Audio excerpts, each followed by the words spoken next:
Motherfuckers need to stop blaming white folks. You're sick in the inside. The main ones out there making all that noise, hooting and hollering for black people, disagree with them and watch what they do to you. Watch what they try to do. Watch what they say to you. Watch how they talk to you, black man. Just disagree with them and watch how they talk to you. Candace Owens black, and I ain't heard a person sat down and had a healthy dialogue with this woman yet. I watched them put this woman up on the stage, and she's a black woman, but she ain't the black woman that you want to hear from. But she makes some valid points that I would like to hear someone challenge and argue with, just the point and not the person. If what I'm saying is wrong, educated people should be able to be emotionally strong enough to sit there and hear somebody's point. You teaching at colleges to not like people. That's not the debates that I used to see. When I grew up, a debate was about the content, the message. You see two people say their point of view, and we see who got the most facts in it. Now, as soon as a person walk in the room, shit, who the fuck is that? How you get him out of here? Call 911. Oh my God, almost there, almost fainted. You ain't gonna make it through life. If that's what you gotta do, the fuck is wrong with you? The sight of a person does that to you? You fragile son of a bitch. You need to carry your ass somewhere and go get some help. You motherfucking college kids that's acting like that, that's why they probably sent Stephen A. to them goddamn colleges, to help brainwash y'all and let y'all know that y'all not great, because y'all some great motherfuckers. And how you become great is you let other people challenge the things that you're saying. You don't just sit in no goddamn bubble and think you the baddest, smartest motherfucker. Imagine that. Imagine we never got to see Mike Tyson challenge himself against another person. Imagine us seeing Mike Tyson just hit the bag all quick like he was doing, but we never got to see him up against somebody else. If you think you a bad motherfucker and you standing on what you saying, quit crying about who's saying it. We got a whole bunch of them. They told me my nervous twitch when I'm about to do a whole lot of cussing, just grab the water.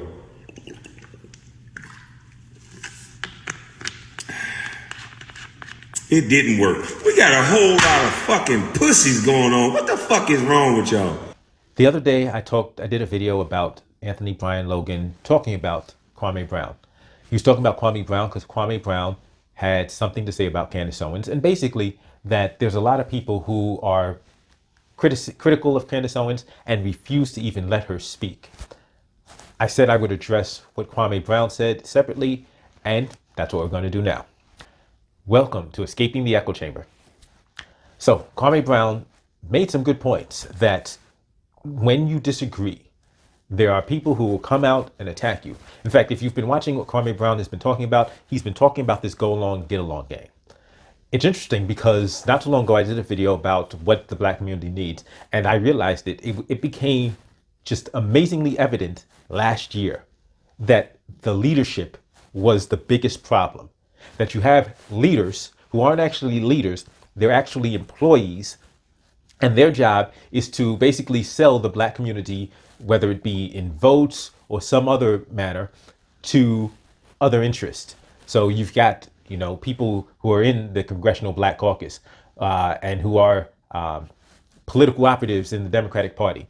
And their job is to sell black votes, to secure black votes for the Democrats.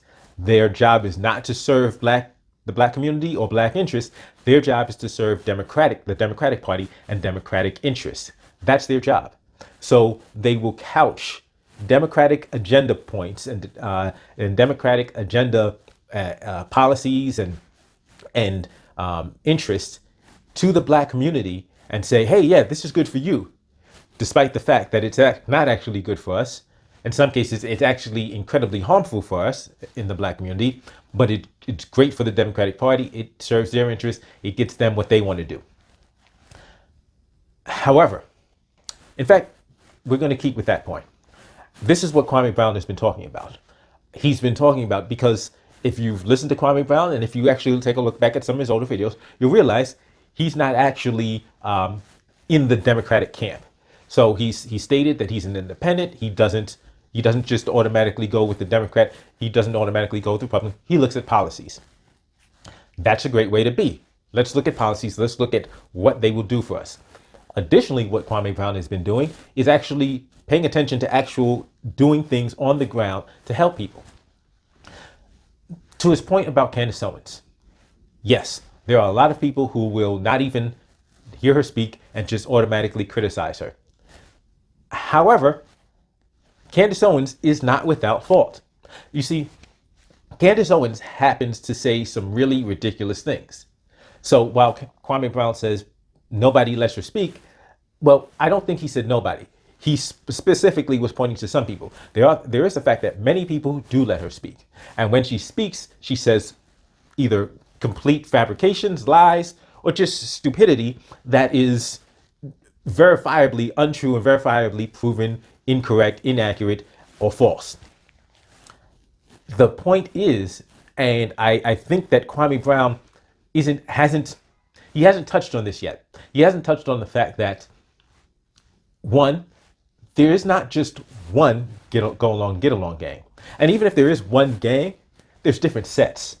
So yes, there are people who are operatives for the Democratic Party and whose job is to get black people to vote for the Democratic Party. What he doesn't realize is the Republican Party also has its black operatives that are not concerned with the black community. Their primary concern is serving Republican interests.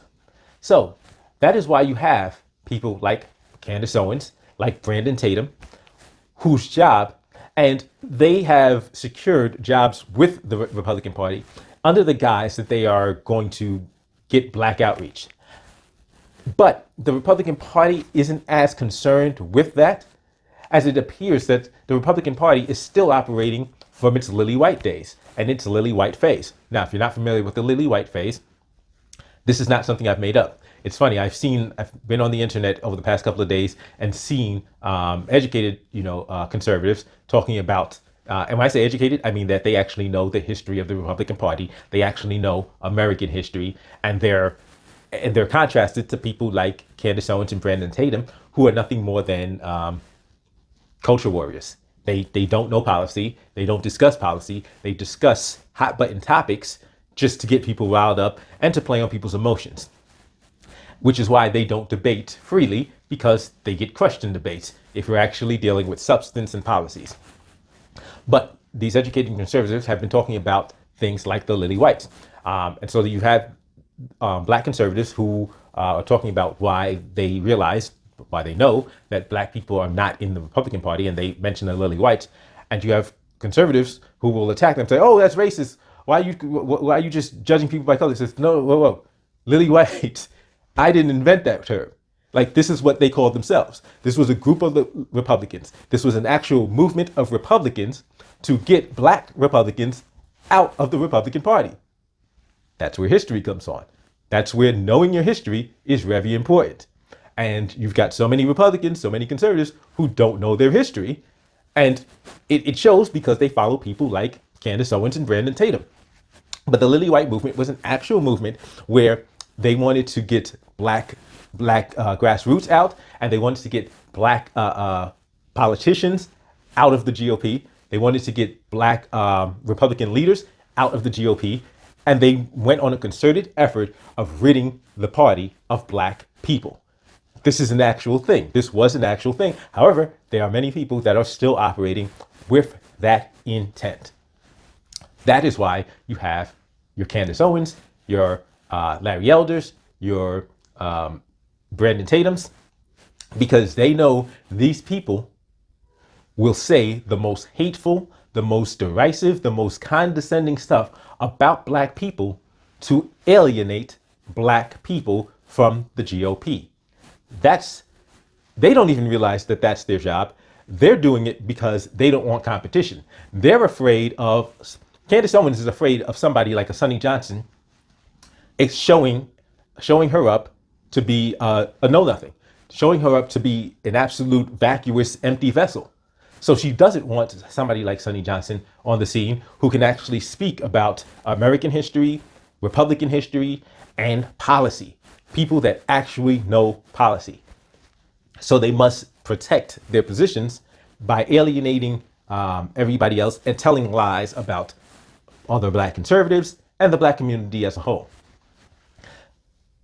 But this is one of the things that I don't think that Kwame Brown is aware of. Yeah, the Lily White, in fact, I learned the Lily White history in the past few years. I may have heard of it before, but it never really registered with me.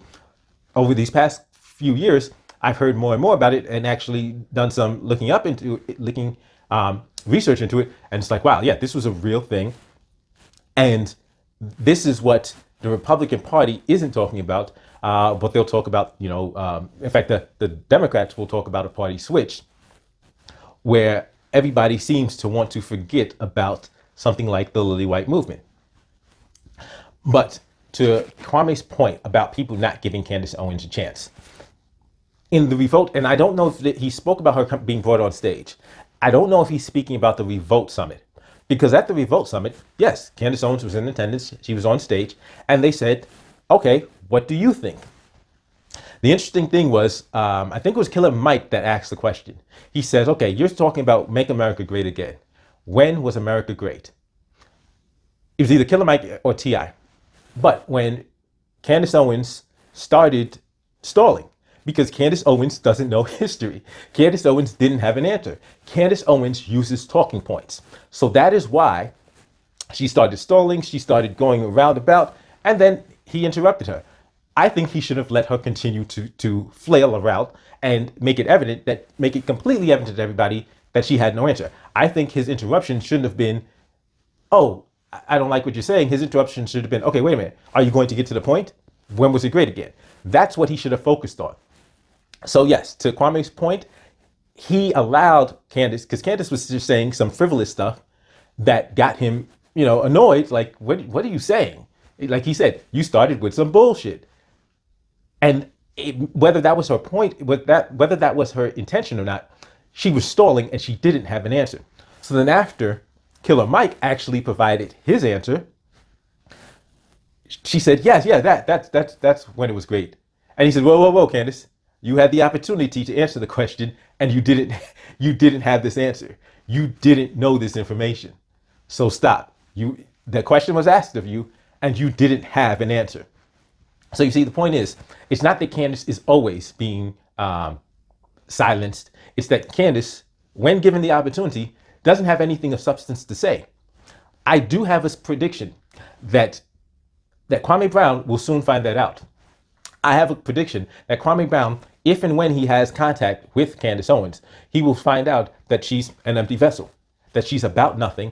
And I would even be willing to bet that Candace Owens is going to try to distance herself from Kwame Brown because he speaks in a way and about things that she doesn't want to be associated with. Kwame Brown, I believe, will soon find out that there's not just one get along gang. He will soon find out that there's at least two, and Candace Owens is in one of them. As always, don't forget to give me the thumbs up, like, share, subscribe. If you like this content, if there's topics that have been dealt with recently that you think are of interest, that you want me to dive deeper into, go ahead, put it in the comment section, and I'll get to topics that are of interest to the audience. Additionally, if you disagree with everything I said, if you think Candace Owens is the best thing since sliced bread, if you think that Candace Owens is just a million times the person I will ever be, go ahead and give me the thumbs down. But don't just give me a thumbs down and run away. Give me the thumbs down and say in the comment section why you're giving me the thumbs down. I'll see you next time.